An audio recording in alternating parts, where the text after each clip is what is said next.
को बीमार हो तो वो बीमार हो गए। अब जब तुमको बुखार आ गया, तुमको पेट में दर्द हुआ, तुमको गैस्ट्रिक प्रॉब्लम हुई या तुमको हेडेक हुआ, तो फिर भगवान जानता था, इसलिए भगवान ने तुम्हारे लिए दवाओं का भी इंतजाम कर दिया। बोलो करा कि नहीं करा? अरे बताओ, गिलोय किसके लिए बनाई? हल्दी किसके लिए बनाई? आप देखो, नीम किसके लिए बनाया? पपीता किसके लिए बनाया? हींग किसके लिए बनाई? बोलो, ये सारी चीजें, जीरा किसके लिए बनाई है? मेथी किसके लिए बनाई है? बहुत सारी चीजें बनाई है, सब दवाई है। इनका सदुपयोग करें। आजकल मैं लिखता हूं नमस्ते जी में पहला सुख निरोगी काया, तो आजकल मैं पालक के ऊपर लिख रहा हूं, पीछे अभी मैंने गाजर के ऊपर लिखा। मैं एक एक चीज को लिख रहा हूं कि कैसे इनका सेवन करके हम लोग स्वस्थ रह सकते हैं। कल शाम को इस विषय पर खुल की चर्चा करेंगे। तो मैं निवेदन करता हूं कि परमेश्वर बड़ा दयालु है। उसने हम सबके लिए, ये जानते हुए कि मेरे बच्चे अल्पज्ञ हैं, तो हो सकता है मेरी आज्ञाओं को ना भी पाले, मनमानी करें तो बीमार हो जाएंगे, और जब बीमार होंगे तो इनको दवा की जरूरत पड़ेगी। चलो, दवा का भी इंतजाम करता हूं, तो दवा भी बना दी नाना प्रकार की। हर घास दवा है। जितना भी परमेश्वर ने जो प्रकृति बनाई है ना, ये सब हमारे को जो भी हरा भरा जो कुछ भी दिखता है, ये सब दवा, बस इसका ज्ञान नहीं। एक कहावत आपने सुनी होगी, लुकमान के सामने घास बोलती थी कि मैं इसकी दवा हूं, तो वो घास नहीं बोलती थी, लुकमान को उनका ज्ञान था। इसलिए वो जब जाता था उसको पता लगता था, अच्छा ये पेट के दर्द में काम आएगी, ये मस्तिष्क का विकार दूर करेगी, ये त्वचा के घाव को ठीक कर देगी, तो उसको पता था। इसलिए वो औषधियां उसके सामने आकर के, जैसे मेडिकल स्टोर में कोई व्यक्ति डॉक्टर जाए, उसके सामने सारी दवाइयां बोलती हैं। बोलो, बोलते हैं कि नहीं बोलते? पर जिसको ज्ञान नहीं औषधियों का, उसके सामने तो कुछ नहीं बोले भाई। उसको तो ये लगेगा पता नहीं क्या है, इतनी सारी दवाइयां रखी, लेकिन डॉक्टर के सामने तो सारी दवाइयां बोलती है, क्योंकि उसको उनका ज्ञान है। इसी तरह से लुकमान को ये प्राकृतिक औषधियों का पूरा ज्ञान था, इसलिए वो सब बोलती थी उसके सामने। तो भगवान ने ये औषधियां बना दी। ये सारा का सारा सिस्टम बढ़िया से तैयार किया और इसको मेंटेन किए हुए। लेकिन इसके बाद नंबर आता है ब्राह्मण का। ब्राह्मण का एक अर्थ होता है विद्वान। आप लोग ब्राह्मण का जब अर्थ आता है ना, तो आप लोग कई बार जाति वाला ब्राह्मण ले लेते हो, है ना? हाँ, क्या ले लेते हैं हम लोग कि वो जो यज्ञ कराने वाले हैं, जो पूजा कराने के लिए आते हैं, जिनके माथे पर तिलक रहता है, तो धोती कुर्ता पहनते हैं, है ना? वो कौन होते हैं? बोलो, ब्राह्मण होते हैं। लेकिन मैं आपको बताऊं, मैं सुबह भी बता रहा था कि हम लोगों ने बहुत सारी बीमारियां खुद पाली, और बीमारियों का परिणाम दुख होता है, और इसीलिए हम लोग दुखी भी हैं। हमने आपके अपने नाम के साथ भी बहुत कुछ लगा लिया। अपने को दिखाने के लिए भी हम लोग कई बार ये सब लगाते हैं, उपाधियां लगाते हैं। जैसे कोई शर्मा लगाता है, कोई चतुर्वेदी लगाता है, कोई द्विवेदी लगाता है, कोई उपाध्याय लगाता है, तमाम तरीके से हम लोग, कोई सिंह लगाता है अपने नाम के आगे, कोई गुप्ता लगाता है, कोई कुछ भी लगाता है। पर मुझे लगता है कि इन सबको लगाना कोई बहुत अच्छी बात नहीं, क्योंकि हम सब जीवात्मा हैं, और हमारा जीवन का जो परम लक्ष्य है वो मोक्ष है। और मोक्ष के लिए उपाधियों की आवश्यकता नहीं। मोक्ष के लिए तो योग्यता की आवश्यकता है, साधना की आवश्यकता है। साधना कितनी जुटाए? किसी को दिखाना भी नहीं है साधना कि हम इतने बड़े साधक हैं। योगी अपनी साधना नहीं दिखाता, वो सिद्धियां अपनी नहीं दिखाता। जो थोड़ी सी सिद्धियां लेकर के दिखाना शुरू कर दे, वो तो योग भ्रष्ट हो जाता है, ध्यान रखो। इसलिए ये गलती मत करिए। आपको अगर कुछ आता है तो उसका प्रदर्शन मत करिएगा। हाँ, अगर उससे किसी का भला होता है तो हम जरूर उसको बताएं, लेकिन व्यर्थ में प्रदर्शन आवश्यक नहीं। हमने अपने नाम के साथ जोड़े, कितनी सारी उपाधियां जोड़ी। क्या मैं पिछले काल में जाऊं तो मैं निवेदन कर रहा था, कहीं किसी के नाम के साथ ये उपाधियां लगी होगी? यदि लोग ब्राह्मण होते थे, बस ब्राह्मण होते थे, वो आचरण से होते थे, योग्यता से होते थे, और आज भी होते हैं। मैं अभी सिद्ध करूंगा। मैं आपसे निवेदन करने लगा हूं कि कोई अपने नाम के साथ उपाधि नहीं लगाता। हम अपना इतिहास देखें, 2000 साल पहले का इतिहास देखें, तो किसी ब्राह्मण के, क्षत्रिय के, वैश्य के नाम के साथ उपाधियां नहीं थी, जाति सूचक शब्द नहीं थे। अगर कहीं मिलता हो तो मुझे बता दें। अश्वत्थामा शर्मा, द्रोणाचार्य उपाध्याय, लिखा है कहीं क्या? नहीं, अगर कहीं लिखा हो तो बताएं। ये लोग ब्राह्मण थे, सब जानते हैं, वो लोग सब जानते हैं। नहीं, द्रोणाचार्य कौन थे? ब्राह्मण थे। उनका बेटा अश्वत्थामा कौन था? ब्राह्मण पुत्र था। अच्छा, श्री कृष्ण कौन थे? तो क्या कोई श्री कृष्ण के नाम ये लगा था? श्री कृष्ण सिंह यादव? नहीं, मुलायम सिंह तो लगाते हैं। क्यों जी, उनका बेटा भी लगाता है? आपसे मैं पूछना चाहता हूं, आप लोग अपने नाम के साथ सिंह, यादव, ये सब जो भी लगा रहे हो, क्या आप अपने पूर्वजों के नाम के साथ भी क्या ये जोड़ोगे? क्या कहीं जोड़ा हुआ मिलता है? कृष्ण केवल कृष्ण है, राम केवल राम है, दशरथ केवल दशरथ है, भगीरथ केवल भगीरथ है, हनुमान केवल हनुमान है। अरे बोलो, सुग्रीव केवल सुग्रीव है, जामवंत केवल जामवंत है, रावण केवल रावण है। यद्यपि सब जानते हैं वो चारों वेदों का ज्ञाता। क्यों जी बड़े भाई प्रणव जी, रावण कौन था? चारों वेदों का ज्ञाता था, ये सब जानते हैं। लेकिन मुझे बताओ, क्या रावण ने अपने नाम के साथ चतुर्वेदा लगाया? आप जरा सोचिए जरा, और चिंतन करें कि क्या ये बीमारी हमने नहीं पाल ली पिछले 2000 साल से, 1000 साल से? हमने अपने नाम के साथ जाति सूचक शब्द लगाए। जातियां रहनी चाहिए। जातियों का मतलब होता है कि जो व्यक्ति जो काम कर रहा है, उस काम के लिए भाई एक जाति होती है। जैसे कोई सिलाई का काम कर रहा है तो वो सिलाई वाला हो गया, रिक्शा चला रहा है तो रिक्शा वाला हो गया। इसी तरह से अगर वो सब्जी बेच रहा है तो सब्जी वाला हो गया। लेकिन वो सब्जी बेच रहा है तभी तक तो वो सब्जी वाला है। अगर सब्जी वाले ने कोई दूसरा काम शुरू कर दिया तो फिर वो सब्जी वाला क्यों रहेगा? उसकी जाति बदल गई कि नहीं बदल गई? अभी तक वो बाल काट रहा था, वो नाई था, लेकिन अब उसने अपना बाल काटना छोड़ के हलवाई की दुकान चालू कर दी, तो वो तो हलवाई हो गया ना, वो नाई कहां रहा? लेकिन नहीं, तू तो नाई ही है, क्योंकि तेरा बाप बाल काटता था, तेरा बाप नाई था, तो तेरा दादा नाई था, तो तू भी नाई। यार मैं तो टीचर हूं स्कूल में, मैं तो नाई नहीं हूं। नहीं, तू नाई जाति का है, बाल काट। अब बताओ, टीचर से तुम बाल कटवाने जाओगे? नहीं, क्योंकि वो नाई जाति का। एक बार महर्षि दयानंद से ऐसी पागल लोगों ने कह दिए, अरे स्वामी जी, तुमने रोटी नाई की खा ली। कोई नाई जाति का व्यक्ति था और स्वामी जी को उसने कहा कि स्वामी जी हमारे घर भोजन करिए, और वो भोजन कर लिया स्वामी जी ने। और किसी को पता लगा तो अरे तुमने तो बड़ा पाप कर दिया, अरे तुमने नाई की रोटी खा ली। तो स्वामी जी ने कुल्ला करने के बाद कहा, मैंने नाई की रोटी नहीं खाई, मैंने तो गेहूं की रोटी खाई। धन्यवाद ऋषिवर। ये बीमारियां बड़ी मुश्किल से दूर करने का कितना संघर्ष किया ऋषि ने, और हम लोग कर रहे हैं उनके अंदर, लेकिन फिर भी बीमारियां दूर कहां हो पर? ये विश्व के अंदर जितनी बीमारियां ना, इन सबका इलाज अगर कोई कर रहा है तो वो केवल आर्य समाज, क्योंकि आर्य समाज वेद को ही फॉलो करता है, ध्यान रखना। इसलिए वेद से ही ये सारे के सारे मंत्र लेकर, विचार लेकर के विचार रूपी औषधि लोगों को बांट रहा है। कैसे ही तो मेरे इस मानव जाति का उद्धार हो, ये बीमारियों से बचे। तो ब्राह्मण, क्षत्रिय, वैश्य, आप जिस भी वर्ण से हैं, मेरा अनुरोध है कि कुछ आउटपुट आना चाहिए। और मैं आचार्य श्री के माध्यम से कहना चाहूंगा आप लोगों से, आप लोग राम बनिए, राम सिंह मत बनिए। आप लोग कृष्ण बनिए, कृष्ण सिंह यादव मत बनिए। आप लोग द्रोणाचार्य बनिए, द्रोणाचार्य शर्मा मत बनिए। ये उपाधियां अपने नाम के साथ मत लगाए, केवल वही नाम रहने दीजिए। आप कहोगे पहचान कैसे होगी? बाप का नाम लगा दो। कोई एक जैसे दूसरे हो सकते, तो होने को तो वो भी हो सकते जो तू है। भाई राम मिश्रा, तो राम मिश्रा और भी कोई हो सकता है।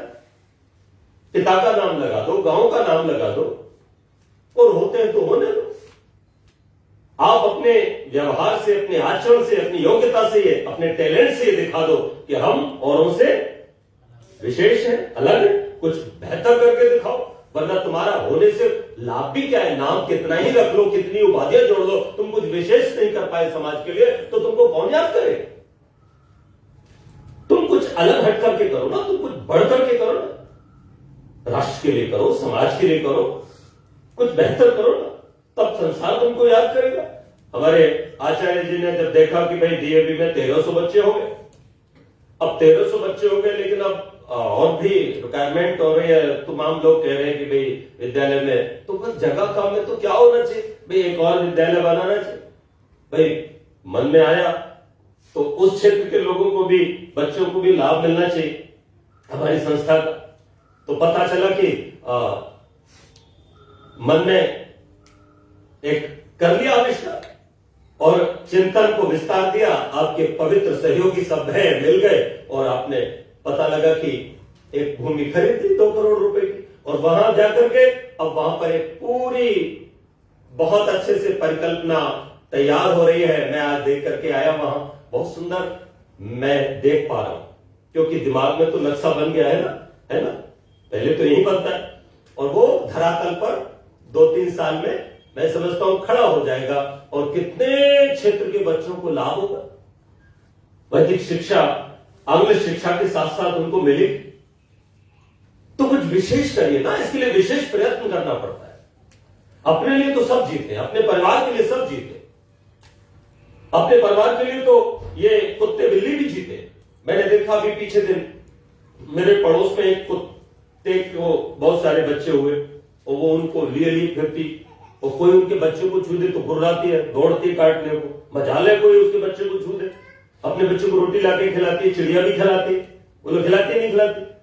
कितना प्यार करते हैं सारे पशु पक्षी अपने बच्चों से, उनको अपना परिवार कितना प्यारा होता है।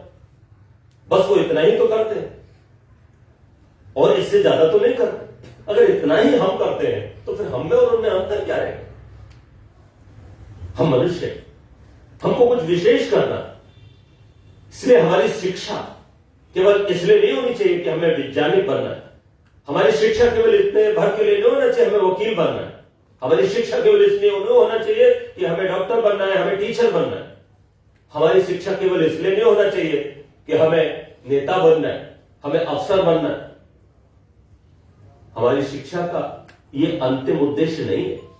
हमारी शिक्षा का उद्देश्य हम मानते हैं कि धनवान बनाना है, और होना भी चाहिए। व्यक्ति को दरिद्र होकर के नहीं रहना चाहिए, पुरुषार्थ करते हुए धनवान होना चाहिए। वयम श्याम पतयो रहेगा, हम धन ऐश्वर्य के स्वामी बन। लेकिन ध्यान रखना, केवल धनवान होना नहीं है, आपको बलवान भी होना है। और केवल धनवान बलवान भी होना नहीं, आपको बुद्धिमान भी होना है। और केवल धनवान बलवान बुद्धिमान ही नहीं होना है, इससे बढ़कर के आपको चरित्रवान होना है। क्या होना है? चरित्रवान होना है। क्योंकि यदि आप चरित्रवान नहीं हुए तो फिर आपकी शिक्षा थू।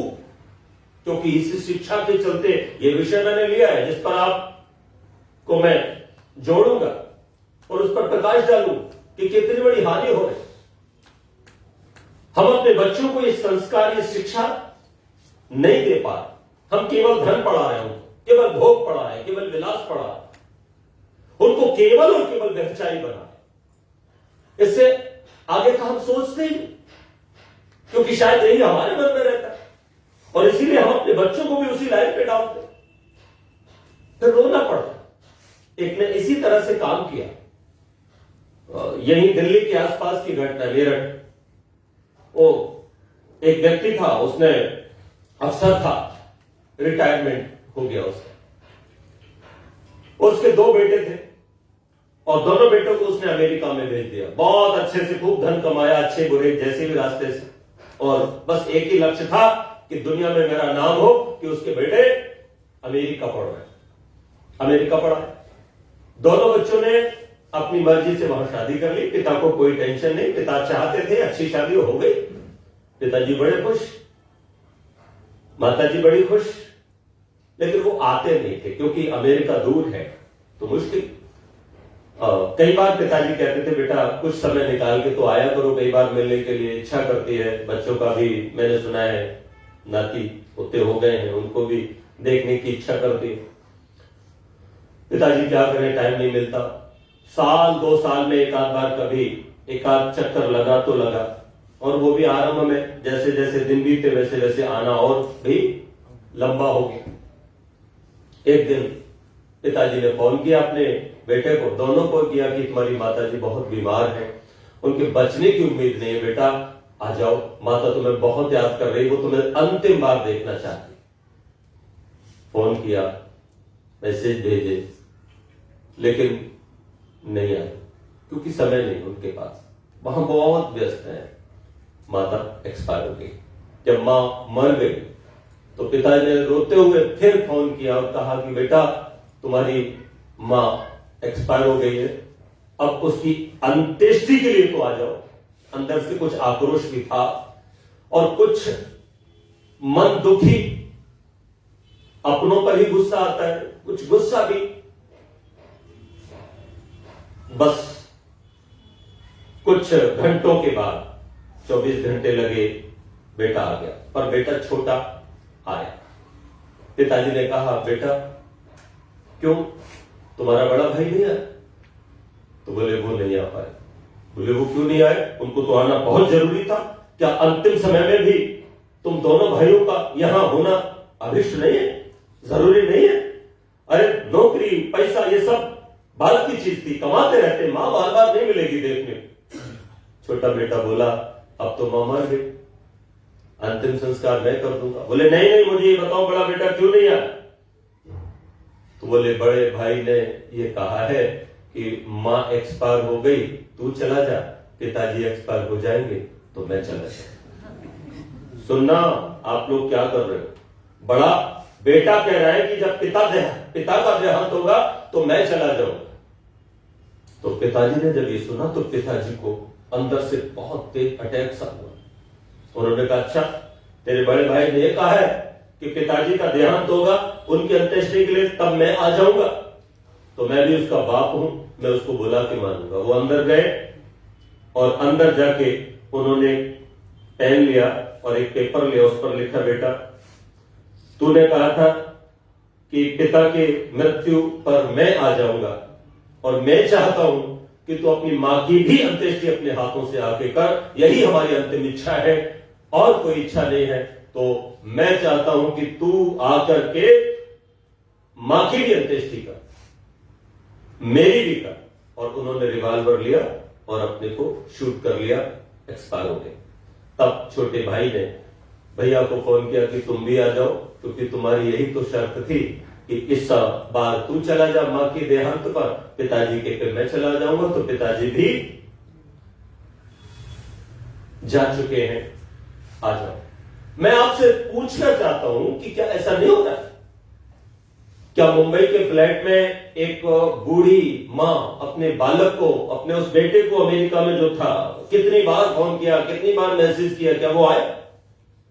और वो अंदर ही तड़प तड़प कर अकेली ही थी, वो मर गई। उसकी हड्डियों का ढांचा मिला था, कितने महीनों तक वो सड़ा और सब सड़ गया। अड़ोसी पड़ोसियों को भी बदबू पता नहीं क्यों नहीं आई, कैसे क्या हुआ। 6 महीने बाद जब वो बेटा आया तब कंकाल मिला था उसमें। ये स्थिति हो गई। तो इसके पीछे कौन जिम्मेदार है? केवल ये बच्चे? आज वही विषय लेकर के मैं आपके सामने बैठा हूं कि कहीं ना कहीं उसके लिए हम स्वयं जिम्मेदार हैं, क्योंकि हम वो सब सुना नहीं पा रहे, वो सब सिखा नहीं पा रहे, हम उनको वो ब्राह्मण, वो विद्वान वो नहीं बना पा रहे जो हमें बनाना था। हमने बीमारियां लगा दी। तो निवेदन किया, ये अपने नाम के साथ जो भी उपाधियां हम लगाते हैं, इनको न लगा करके अगर हम चाहें तो अपने नाम के साथ आर्य शब्द भी लगा सकते। न लगाए तो भी कोई बात नहीं, लेकिन लगाना चाहे तो आर्य शब्द लगाएं, क्योंकि आर्य ईश्वर पुत्र, आर्य ईश्वर, ये उपाधि भगवान की दी हुई है। भगवान ने हमारा नाम, यद्यपि हम कृतु हैं, ईश्वर ने हमारे को एक नाम दिया है कृतु। हम सब जीवात्माओं का मुख्य नाम क्या है बोलो? कृतु। जैसे परमात्मा को मुख्य नाम क्या है? ओम, वैसे हम सबका मुख्य नाम क्या है? क्रतु वायु वनलम मत मथेदम भस्मांतम शरीरम ओम क्रतु स्मर, तुम्हें स्मर तो तुम स्मर। ओम क्रतु, क्रतु ओम को स्मरण कर, अर्थात हे क्रतु, भगवान कह रहे हैं संबोधन करते हो, हे क्रतु। क्रतु क्यों कहा? कर्मशील, अर्थात तेरे हाथ में केवल कर्म है, अलग नहीं। तू कर्म कर, तुर्वन्य वे कर्माणि जिति विशेषतम समा एवं तो नानते तो अस्ति ना कर्म लिप्यते गणे। तू शुभ काम कर, अच्छे से अच्छे काम कर, क्योंकि बुरे काम का बुरा नतीजा होता है। असुरिया नाम बते लोग अंधेर तमसा बताते प्रत्यपि गच्छन्ति ये के चात महंगो चला। कितने मर गए, खप गए, दुनिया में आए, भगवान की कृपा भी और दया भी सब कुछ प्राप्त की, लेकिन वेदाज्ञा को नहीं पाला, केवल भोगों को जोड़ते रहे, भोगों को ही पढ़ा। बचपन से मां बाप ने भी भोग पढ़ा। आपको पता है इन दिनों में क्या हो रहा है? हम अपने क्षेत्र की बात करें तो हम देख रहे हैं कि सारे माता पिता अपने बच्चे को केवल विज्ञान पढ़ाना चाहते हैं, क्योंकि उनको शायद किसी ने बता दिया विज्ञान पढ़ के आदमी बहुत बड़ा, बेटा तुम्हारा अफसर बनेगा, बहुत बड़ा आदमी बनेगा। क्यों जी? क्या वो हिंदी पढ़ के नहीं बन सकता? क्या अपनी मातृभाषा पढ़ के नहीं बन सकता? क्या वो दूसरे अन्य विषयों को पढ़ करके वो एक विद्वान नहीं बन सकता? गुरुकुल में कोई नहीं पढ़ाना चाहता बच्चों को।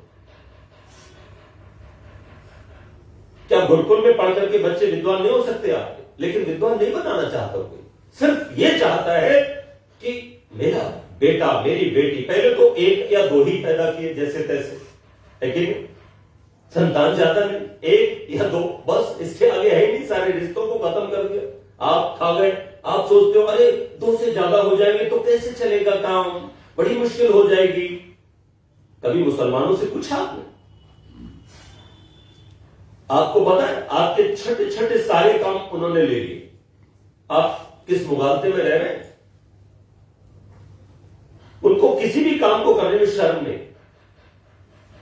ये जो आप लाइट जलते देख रहे हो, जितने भी इलेक्ट्रिशियन हैं, जितने भी मैकेनिक हैं, चाहे वो कार के हो, बाइक के हो, जितने भी मैकेनिक हो, जितने भी बाल काटने वाले हो, जितने भी ये ठेला ठेला सब्जी बेचने वाले हो, जितने भी छोटे रेडी वाले काम करने वाले हो, कूड़ा वूड़ा ये सब इकट्ठा करने वाले हो, चाहे वो आपका पुराना माल खरीदने वाले हो, मतलब जितने जरूरत के, ये पॉलिश करने वाले हो, रंग रोगन करने वाले हो, तमाम तरीके के जो लोग हैं, वेल्डिंग करने वाले हो, मतलब आपके घर की चीजों के जो भी आप रोजमर्रा की जरूरत है उनको पूरा करने के लिए आपको जिनकी जरूरत है, वो सारे के सारे लोग, वो कौन है? वो सब मुस्लिम है। वो सारे धीरे धीरे उन कामों को ले। हमें हमारे बच्चों को उन कामों को करने में शर्म आती है, क्योंकि हमने उनको विज्ञान पढ़ाना है, हमने उनको बहुत बड़ा आदमी बनाना है। ये काम करके तो वो छोटे हो जाएंगे ना, इसलिए हमने तो उनको पॉलिश करना भी नहीं सिखाया जूतों पर।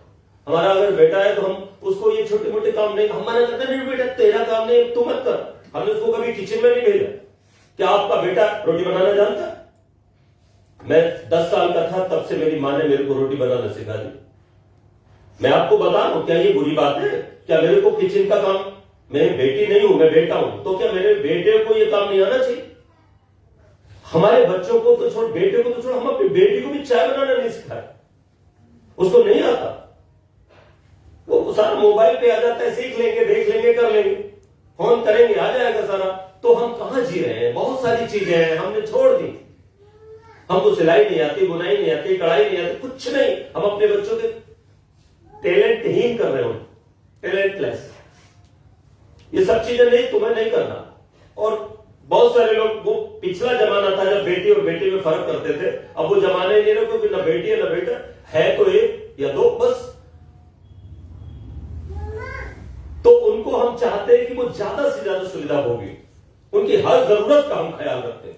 और ऐसा करके हम क्या करते हैं जानते हो? हम उनको दुर्बल कर रहे हैं, हम उनको कमजोर कर रहे हैं, हमको उनको अंदर से बहुत वीक कर रहे हैं। आपको शायद पता हो, एक बाज होता है, बाज चिड़िया होती है। बाज मादा अपने बच्चे को जब जन्म देती है और वो बच्चे के पर निकल आते हैं थोड़े से, तब वो उसको उड़ाने के लिए कि वो अपने परों से उड़े, क्या करती है? पूरा ऊपर ले जाती है, लगभग 8 किलोमीटर ऊपर ले जाती, बहुत ऊपर ले जाती, और ले जाकर उस बच्चे को छोड़ देती। और जब वो बच्चे को छोड़ देती तो बच्चा नीचे आता है, क्योंकि कई किलोमीटर ऊपर है, आने में देर लगेगी। अब बच्चा अंदर ही अंदर सोचता होगा कि मेरी माँ ने मुझे छोड़ दिया, अब तो मेरा कोई नहीं, अब मैं क्या करूं, मैं तो मर ही जाऊंगा नीचे गिरकर, ये क्या हो रहा है मेरे साथ। वो पहले समझ ही नहीं पाता कि मेरे साथ क्या हो रहा होता है। जब वो धरती पर बिल्कुल आकर के 1-2 मीटर बस ऊपर रह जाता है, तभी वो कोशिश करता है अपने पंखों को खोलने की, लेकिन अभी वो कोमल है, अभी उसको समझ नहीं है, उसके कोमल पंख खोल नहीं पाते। मां उसके बिल्कुल नीचे आती है, ऐसे बस इतनी दूरी रखती है वो 2 फीट की, और जैसे ही देखती है वो बच्चा अब जमीन से लगने वाला है, वो तुरंत उसको फिर पंखों में दबोच लेती है और फिर ऊपर जाती है, और फिर अब की बार 9 किलोमीटर ऊपर ले जाके फिर छोड़ती है, और फिर जब छोड़ती है तो बच्चा अब फिर से सोचता है ये मेरे साथ क्या हो रहा है। ऐसा वो 2-3 दिन करती है, और तीसरे दिन जब वो ऊपर ले जाकर छोड़ती है तो बच्चा अपने पर जो है सोचता है अब तो मेरा कुछ नहीं, अब तो अपने पंखों से उड़ान करनी पड़ेगी, मां के पंखों से काम चलने वाला नहीं है, मेरा कोई सहारा नहीं है, मुझे अपने ऊपर ही आश्रित रहना होगा, अपने पंखों से उड़ान भरनी होगी। और वो आत्मनिर्भर बन करके अपने पंखों को खोल करके जब उड़ जाता है तो मां खुश होती है, अब मां उसको नहीं दबोचती, अब मां कहती है जा अब तू जा, और वो अपने पंखों से उड़ करके चला जाता है, अपनी दुनिया अपने ढंग से जीता है, दुनिया को अपने परों से अपने ढंग से नापता है। मां का यही काम है। माता पिता बच्चे के हेल्पर होते हैं, केवल ध्यान रखना, हम और आप केवल हेल्पर हैं, क्योंकि जीवन का जो लक्ष्य है वो बेटे का भी और आपका भी, मेरा भी, ध्यान रखना, केवल मोक्ष है। इसलिए हम मोह में इतने पागल ना हो जाएं कि सब कुछ अनाप शनाप उल्टा पुल्टा जोड़ जोड़ करके केवल बालक को सौंपते जाए। 1 नहीं, 2 नहीं, 3 नहीं, 4 नहीं, 5 नहीं, 6 नहीं, 8-8 मकान उसके लिए बना दे, ये भी सब कर दे, वो भी सब कर दे, सारी दुनिया का है ना उसको बादशाह बना दे, ये सब करना अभीष्ट नहीं है आपके लिए। जिन लोगों के लिए वो करते रहे, लेकिन आप लोग अगर आर्य समाज में आए हो तो आज आप लोगों के लिए मैं बोल रहा हूं, मैं उन लोगों के लिए नहीं बोल रहा हूं, मैं आप लोगों के लिए बोल रहा हूं। और मेरा बोलना अगर वहां तक जा सके तो जाए, और वो लोग भी सुन जो ऐसा कर रहे हैं। जीवन का परम लक्ष्य मोक्ष है, उत्कर्षादि मोक्ष से सर्वोत्कर्ष श्रुते, श्रुतियां जिसका वर्णन करती है, दुखों से छूटना है, जन्म और मृत्यु से छूटना है, परम सुख को पाना और सुख से शांति से जीवन बिताना। अरे हम चलो मोक्ष की बात ना भी करें तो सुख की तो बात करें, लेकिन सुख की बात अगर हम करते हैं तो सुख आएगा कहां? वही तो आएगा जहां निश्चिंतता होगी। निश्चिंतता है, आपको हमेशा एक टेंशन लगा रहता है, पता नहीं क्या होगा, मेरा बेटा सुनता नहीं, वो ऐसे कर लो, मारो गोली, खुद को मर जाओ, अकेले पड़े पड़े सड़ जाओ। वो तो भोगी विलासी आपने बनाए, और वो भोग विलास के लिए अपना बढ़िया सा फ्लैट लेते हैं, बढ़िया भोग विलास का सामान उसमें जुटाते हैं, और क्या वहां अतिथियों के लिए क्या कोई स्थान होता है? क्या वहां माता पिता के लिए कोई स्थान होता है उनके घरों में? क्या वहां पर अन्य जिनकी परिकल्पना हम करते हैं, क्या उस गौ के लिए कोई स्थान होता है? वहां पर इष्ट मित्र भी अगर आ जाए तो उनके लिए, हमारे यहां तो अगर कोई मेहमान आ जाता है ना, कोई अतिथि आ जाता है तो हम इतने प्रसन्न होते हैं, अरे हमारे घर अतिथि आए तो हम उनको खूब अच्छे से खिलाते हैं, पिलाते हैं। दूसरे दिन जाने की बात करें तो ना आप ऐसे थोड़ी जाओगे, एक दिन और रुको। अब उनको रोकते हैं 2-2, 3-3 दिन, और मुंबई में चले जाइए, दिल्ली में चले जाइए, तो फिर वो सोचते हैं अतिथि तुम कब जाओगे, है ना?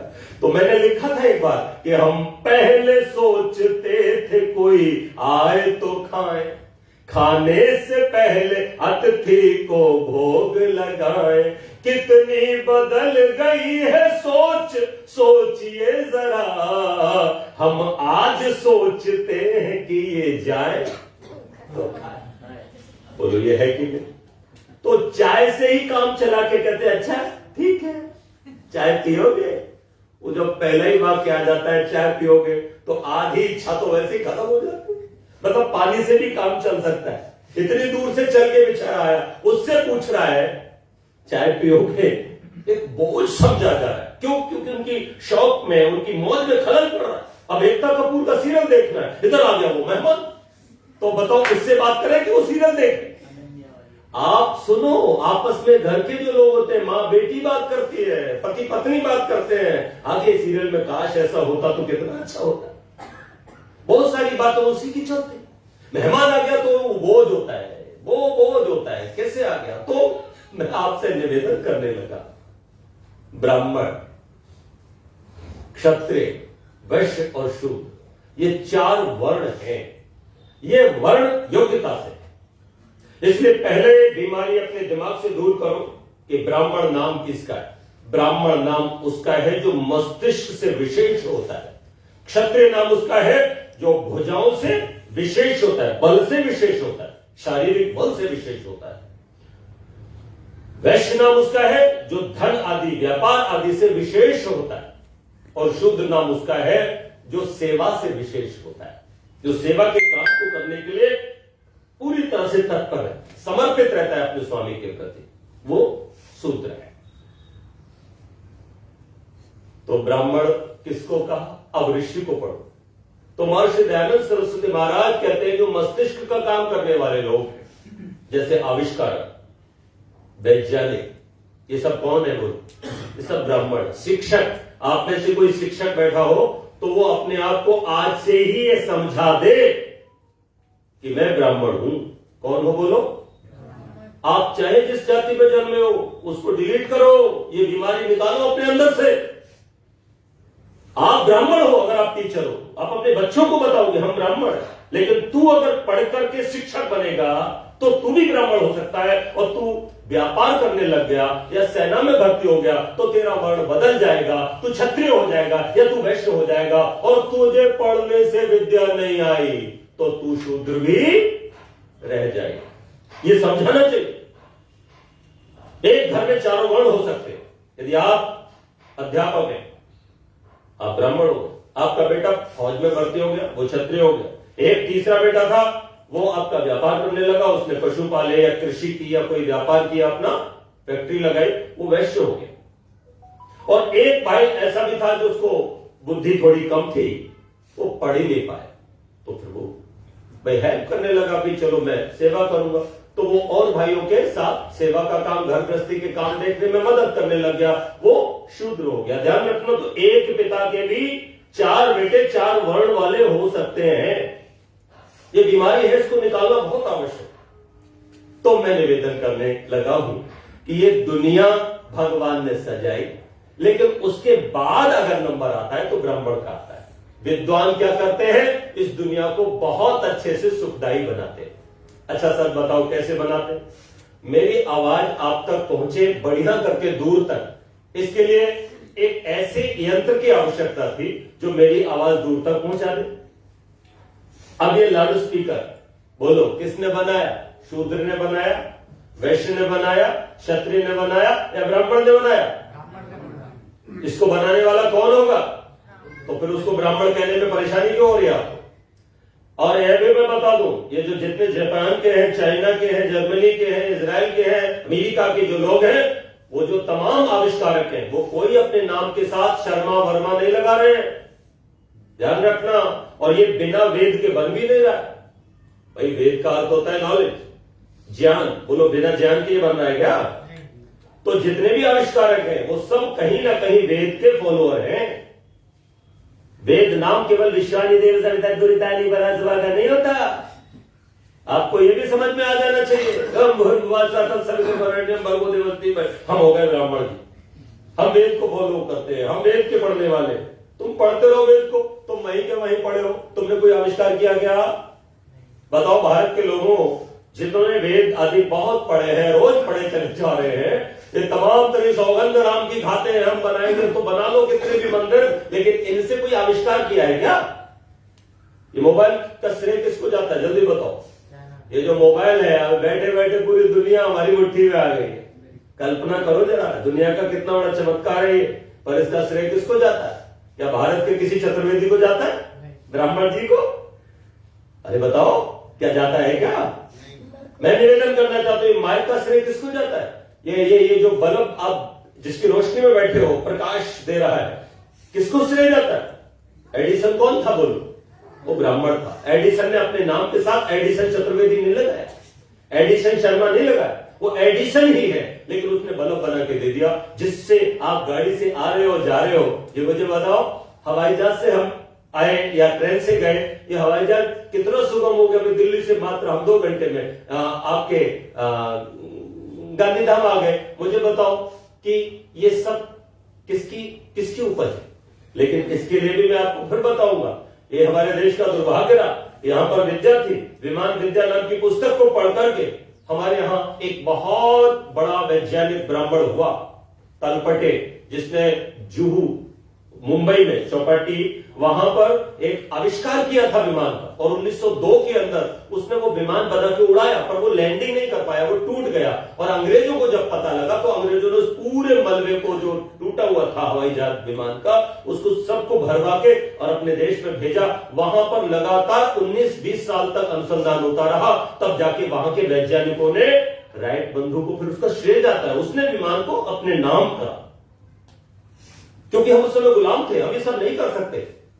लेकिन कभी हमारे देश के अंदर अगर आप बात करें तो महाभारत का युग था, जब हमारे यहाँ कैसे कैसे सेनाएं थी। महाभारत के युद्ध में अगर आप विचार करें जाए, उसकी खोज नहीं हुई, उस पर रिसर्च नहीं हुआ, होना चाहिए था। ये जो व्यू बनाए जाते थे जिसमें चक्रव्यूह, अभिमन्यु मारा गया था, आपको पता है ये कैसी कैसी रचना थी।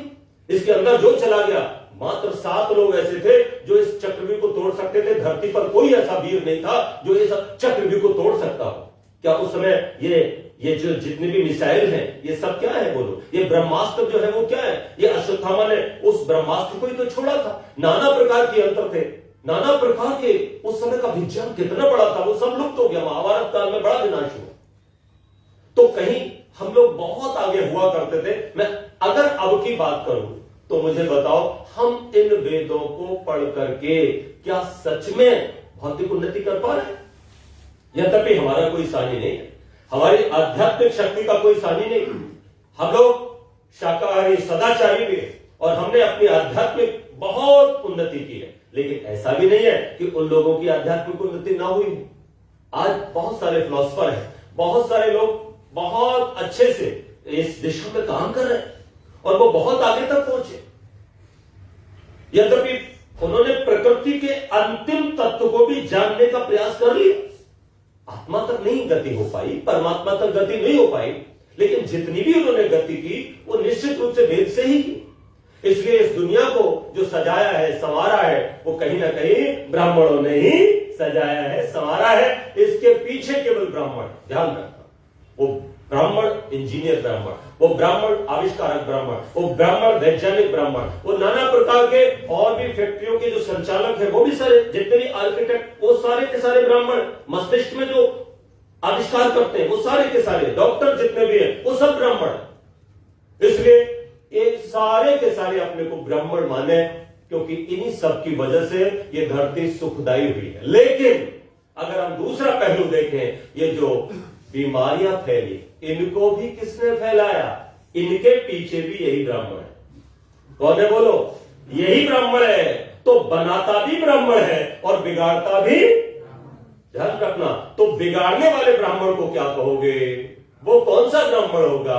अच्छा सच बताओ, अमेरिका के वर्ल्ड ट्रेड सेंटर को हवाई जहाज हाईजैक करके मिट्टी में मिला दिया, हजारों लोग मारे गए, वो कौन था? हवाई जहाज उड़ाने वाला कौन था?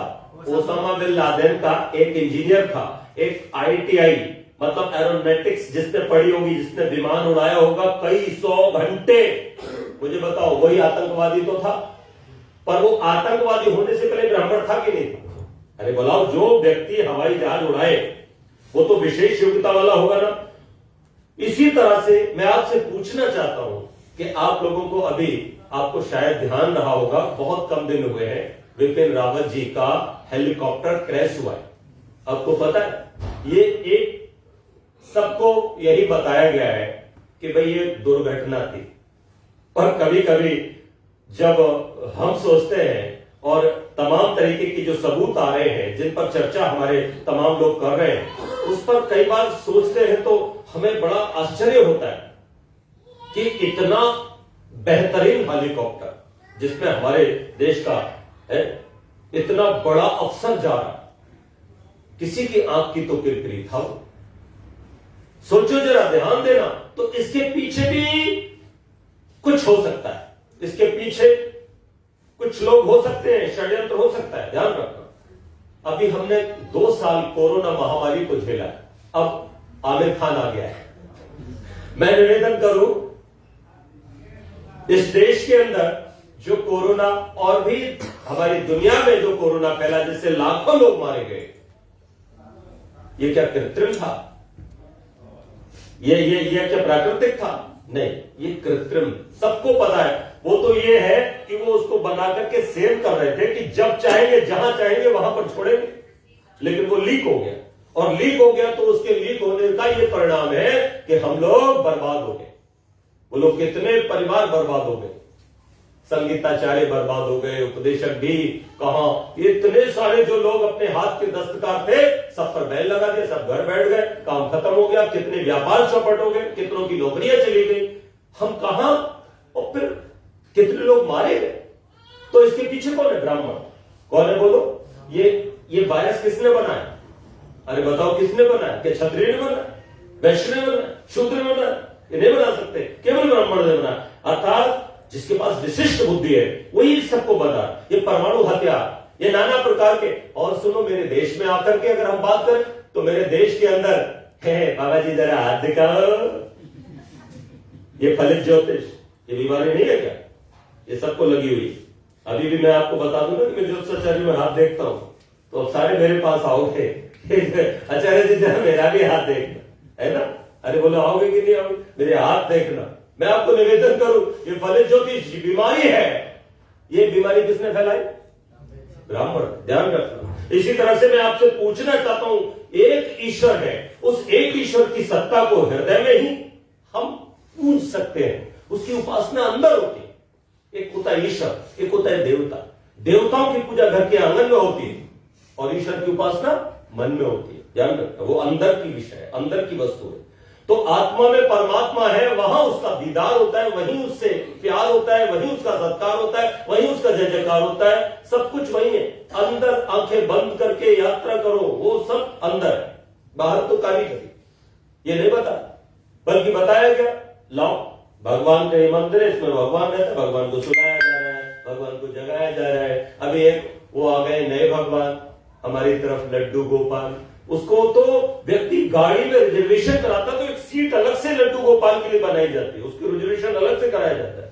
हर वक्त गर्मी है तो पंखा चलेगा, व्यक्ति भोजन पहले उसको कराएगा। एक छोटा सा ऐसे पहले गुड़िया गुड्डा होते थे ना, उतना बड़ा बस भगवान। तो भगवान अपडेट हो रहे हैं, नए नए भगवान पैदा हो रहे हैं, है ना? आपको मैं बताना चाहता हूं, एक साईं भगवान है, उनको वो पूजा हो रही है।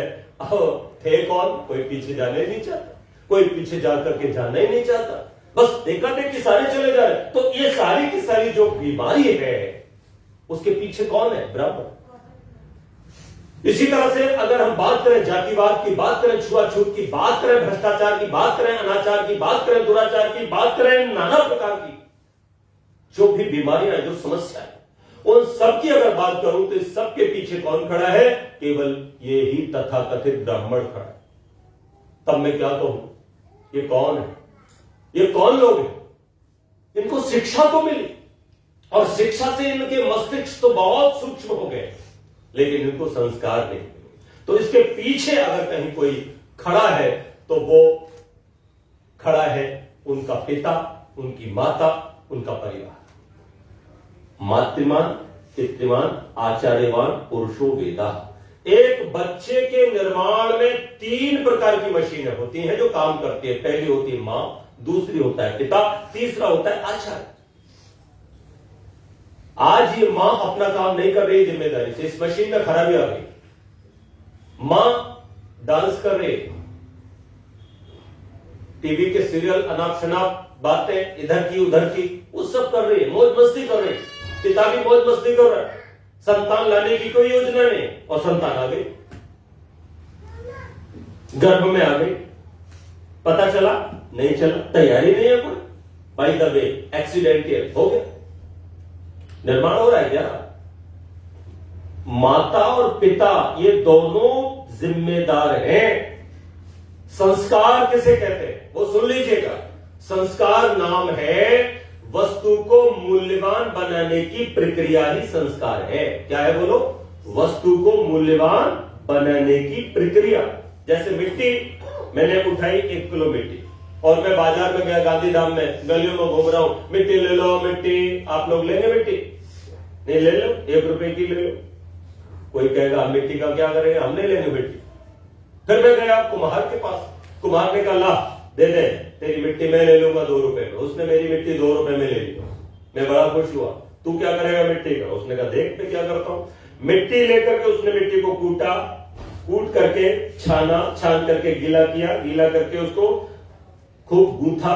गूंथने के बाद उसने चाक पर रखा, चाक पे रखे उसने डंडा लिया और घुमाया। घुमाने के बाद अपने अंगूठों से उसने एक बढ़िया सा घड़ा बनाया, एक और घड़ा बनाया, क्योंकि 2 किलो मिट्टी में 3 घड़े बन गए।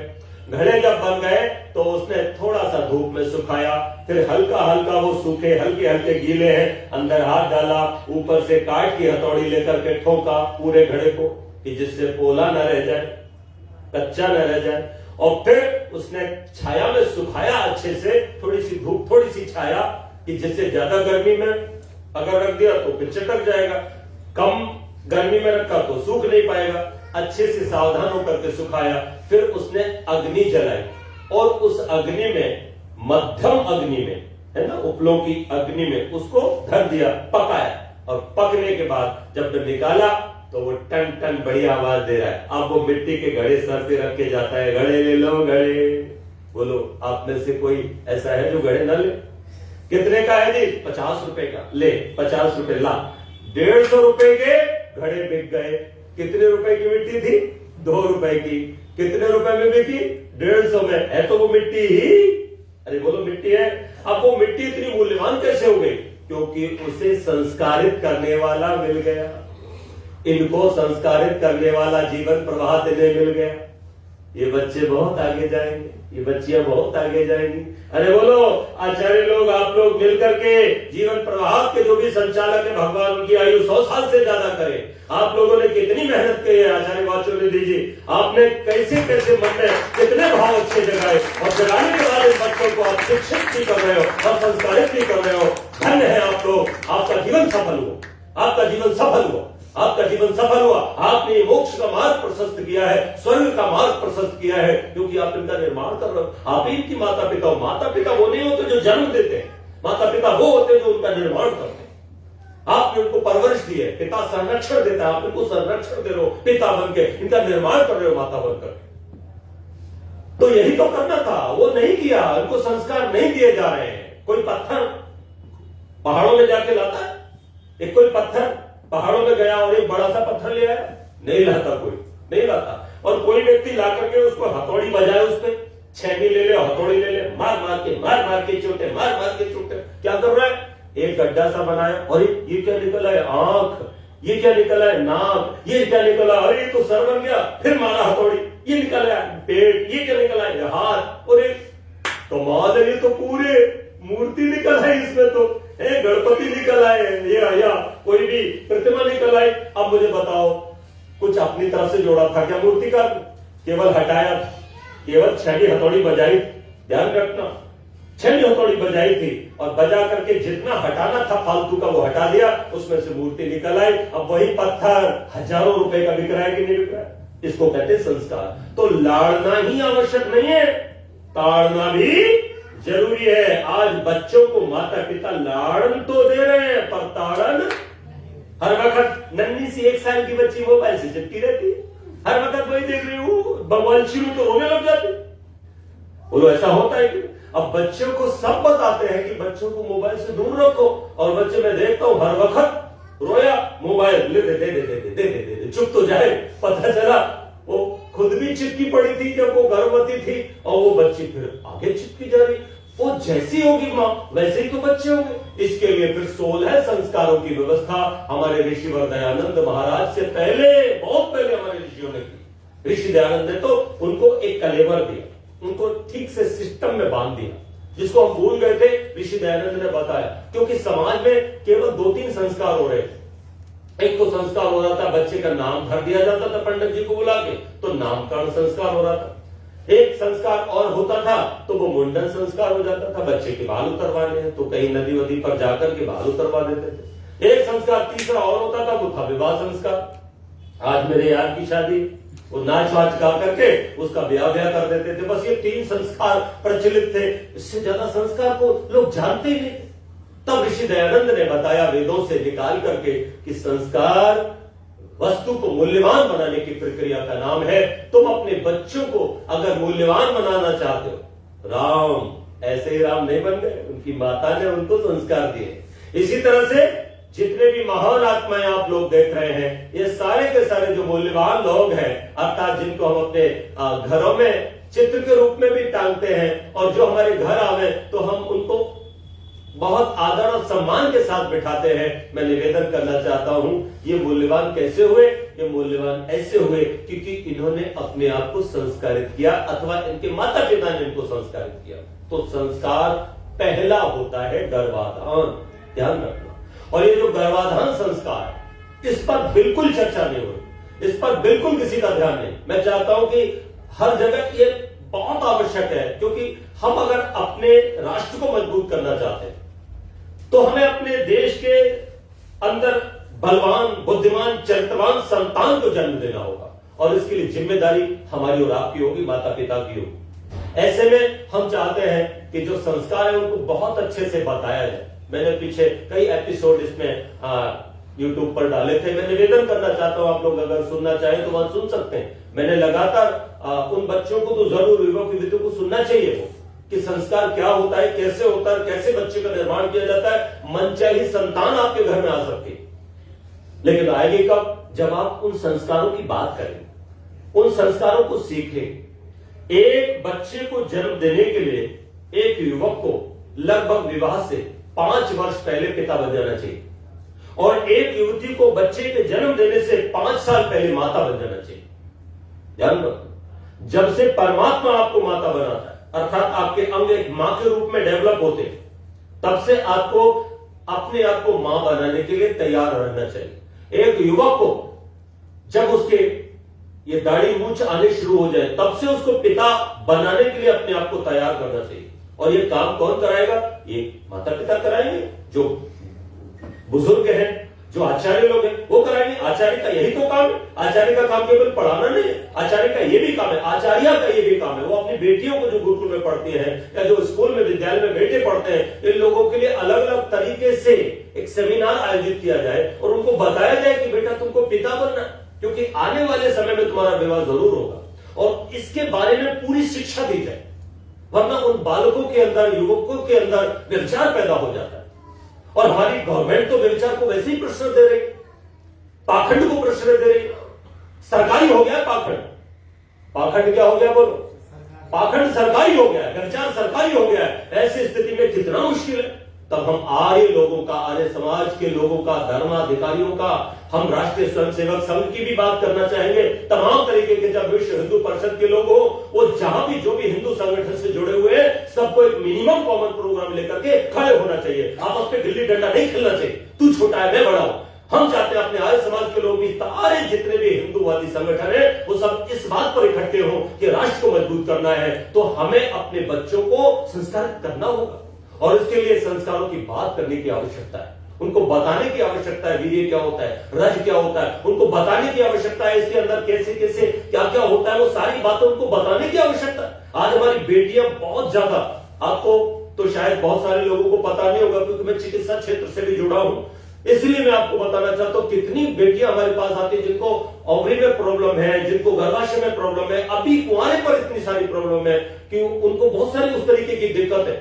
वो क्यों हो रही है? क्योंकि माता भी नहीं समझाती, आचार्य भी नहीं समझाती, वो उनको बताता नहीं कि भाई आपको कैसे कैसे रहना है, उन दिनों में क्या करना है, क्या नहीं करना है, क्या खाना है, क्या नहीं खाना है। इन सब चीजों पर बहुत आवश्यक है कि चर्चा हो, और उनको बताने की आवश्यकता है कि हम अपने आप को अच्छी मां, अच्छा पिता बना करके इस राष्ट्र को एक अच्छी संतान दे सकते हैं। तो वो पहला संस्कार गर्भाधान संस्कार है। और फिर आगे उन संस्कारों की बात अगर हम करें, तो अब तो हमारे पास समय नहीं है। मैं आपको निवेदन करना चाहता हूं, गर्भाधान संस्कार क्या होता है? वो होता है जैसे एक किसान होता है, वो किसान अपनी भूमि में बीज बोने से पहले बीज का निर्माण करता है।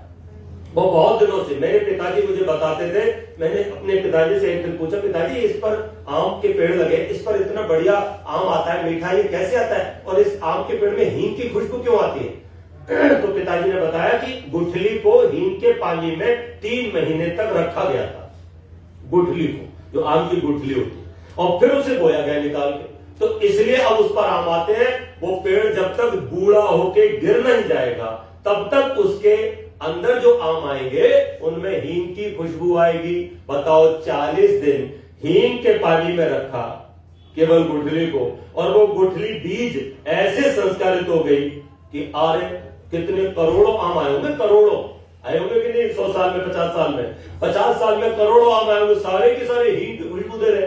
अरे दे रहे कि नहीं दे रहे? तो ये हुआ कैसे? बीज को संस्कारित किया हींग के पानी से। इसी तरह से यदि हम अपने अंदर के रजवीर्य को संस्कारित करेंगे, अपने बीज को संस्कारित करेंगे, तो हमारी संतान, अगर हम भगत सिंह वाली खुशबू डालेंगे तो भगत सिंह आएगा। अगर हम चंद्रशेखर आजाद की खुशबू डालेंगे तो चंद्रशेखर आजाद आएगा। अगर हम महर्षि दयानंद की खुशबू डालेंगे तो निश्चित रूप से महर्षि दयानंद आएंगे। अगर हम अपने रानी लक्ष्मीबाई के संस्कार डालेंगे, वो सुगंधी डालेंगे, तो हमारे घर में रानी लक्ष्मीबाई जैसी बेटी भी आएगी। ये कोई बहुत बड़ी बात नहीं है, मैं अतिशयोक्ति नहीं कर रहा हूं, मैं आपको निवेदन कर रहा हूं। ये पहले होता था, मदालसा से पूछो, इतिहास साक्षी है। उसने जैसा चाहा अपने वैसे संतान को बनाया। पहले मां घोषणा कर देती थी मैं अपनी संतान को ऐसा बनाऊंगी, तो वैसे ही वो बनती थी। इसके लिए एक पूरी तैयारी है, कंप्लीट तैयारी करनी पड़ती है। मेरे पास 31 सूत्र है, 31 सूत्रों को 31 फॉर्मूले मेरे पास हैं। उनको फॉलो करके आप मनचाही संतान प्राप्त कर सकते हो। किसी बाबा जी के पास जाने की जरूरत नहीं है। घर में बेटा चाहो बेटा होगा, बेटी चाहो बेटी होगी, और जैसी चाहो वैसी आपकी संतान होगी। यहां तक भी हमने अनुसंधान किया है कि चैत्र के महीने में अगर आपको संतान चाहिए, शुक्ल पक्ष में चाहिए और अमुक दिन में चाहिए, तो भी वो भी संभव है। उसके लिए पूरी गणना है, पूरी गणित है, पूरी मैथ है, पूरी साइंस है। उसके अनुसार अगर आप और हम काम करें तो इस पर बहुत अनुसंधान करने की आवश्यकता है, बहुत अच्छे से काम हो सकता है। तो मैं बस यही निवेदन करता हुआ कि हम अपने राष्ट्र को मजबूत बनाना चाहें, अपने समाज को स्वस्थ करना चाहें, अपने जीवन को भी परम लक्ष्य की ओर लेकर के जाना चाहें, तो हमें संस्कारों की खेती करनी पड़ेगी। हमें अपने आप को संस्कारित करना पड़ेगा। हमें अपने आप को एक अच्छा माता पिता बनना पड़ेगा। अपनी संतान के निर्माण के लिए हमें व्रती बनना पड़ेगा।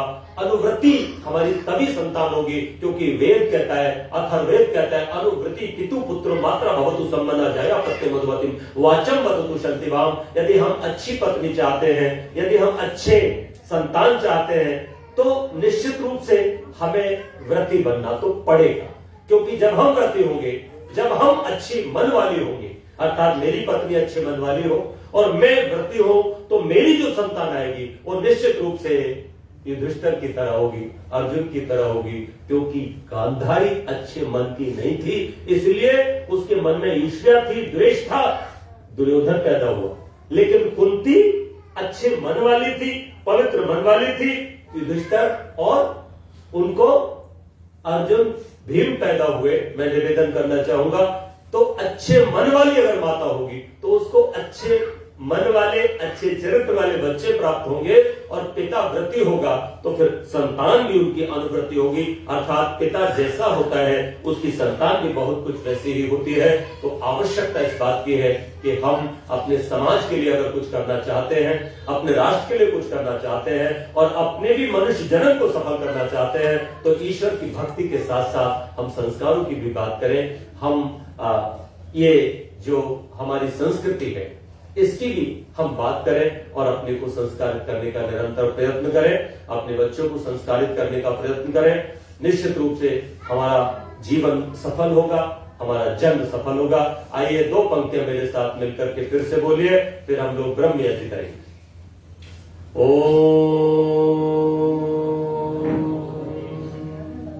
हे प्रभु हम तुमसे वर पावे, हे प्रभु हम तुमसे वर पावे, सकल विश्व को आर्य बनावे, सकल विश्व को आर्य बनावे, फैले सुख संपत्ति फैलावे, फैले सुख संपत्ति फैलावे, आप बड़े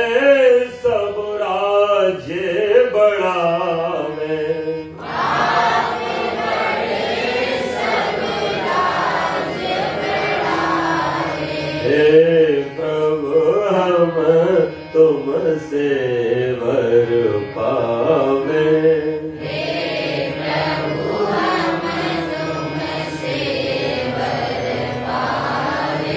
हे प्रभु हम तुमसे वर पावे।